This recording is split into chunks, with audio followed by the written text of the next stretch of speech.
బాబాకి గురుప్రసాదంగా లభించిన ఇటుక అబ్దుల్లా చేతిలోంచి కింద పడి విరిగిపోతుంది. అయితే దాన్ని చూసి బాబా చాలా బాధపడతాడు. విరిగింది ఇటుక కాదు, ఇది నా ప్రారబ్ధం, నేను ఎక్కువ రోజులు బతకను, మృత్యుదేవత ఆహ్వానిస్తోంది అని అంటాడు.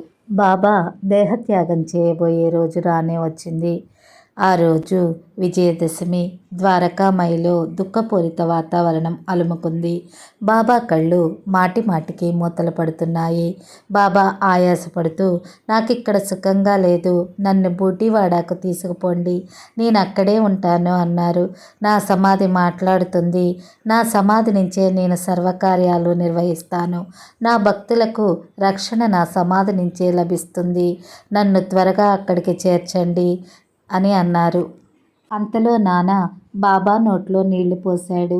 గుటక పడలేదు, నీళ్లు బయటికి వచ్చేశాయి. బాబా అవతారం చాలించారు.